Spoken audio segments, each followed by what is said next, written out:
Assalamualaikum warahmatullahi wabarakatuh. Ketemu lagi hari ini dengan Ibu. Kita belajar bersama jarak jauh, jaga jarak, jaga kesehatan, dan tetap semangat.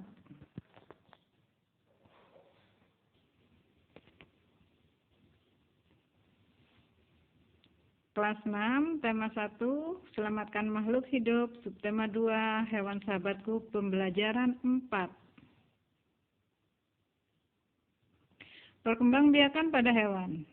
Perkembangbiakan generatif adalah perkembangbiakan secara kawin, artinya terjadi peleburan sel kelamin jantan atau sperma dan sel kelamin betina atau sel telur atau ovum pada hewan.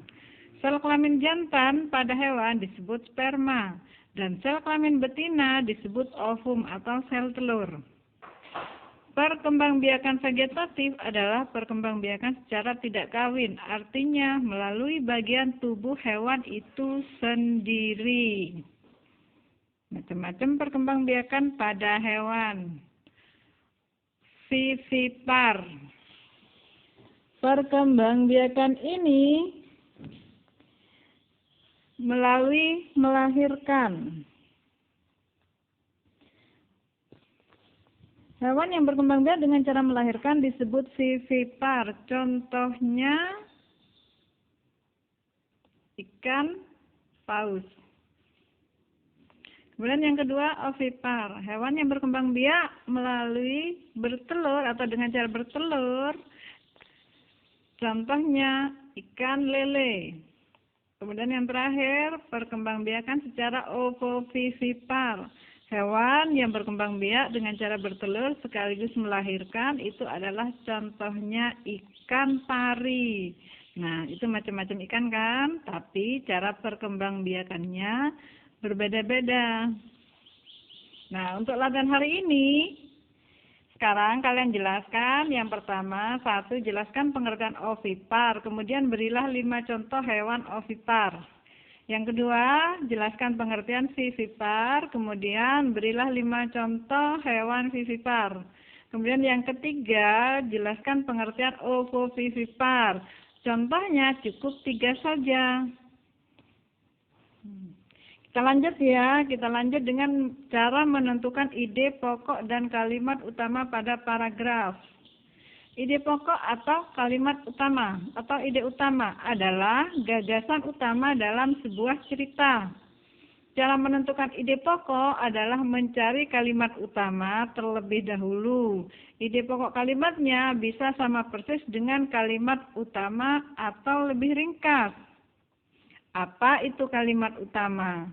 Kalimat utama adalah kalimat yang menjadi inti paragraf. Kalimat utama tersebut di awal kalimat atau di tengah atau di akhir kalimat letaknya. Langkah-langkah menentukan ide pokok paragraf. Yang pertama, kalian baca isi paragraf secara seksama. Kemudian yang kedua, menentukan kalimat utama dan kalimat penjelas. Dan yang ketiga, tentukan informasi yang terdapat dalam kalimat utama. Di sini kita akan berlatih menentukan kalimat utama dan ide pokok pada paragraf 1 dan paragraf 2. Simak ya cerita berikut. Ayam. Paragraf pertama. Di Indonesia, sebagian besar ayam dipelihara dan diternakkan. Masyarakat memanfaatkan daging dan telurnya.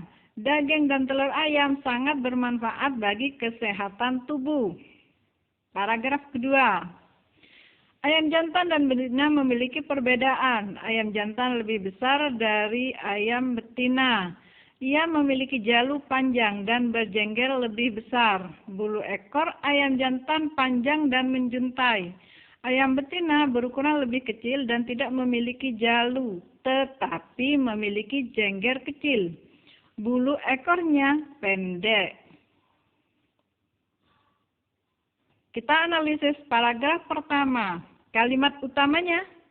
Di Indonesia sebagian besar ayam dipelihara untuk diternakkan. Ide pokoknya, di Indonesia sebagian besar ayam diternakkan.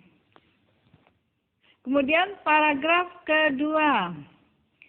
Kalimat utamanya, ayam jantan dan ayam betina memiliki perbedaan. Ide pokok, perbedaan ayam jantan dan betina. Nah, demikian pembelajaran hari ini. Ibu akhiri. Wassalamualaikum warahmatullahi wabarakatuh.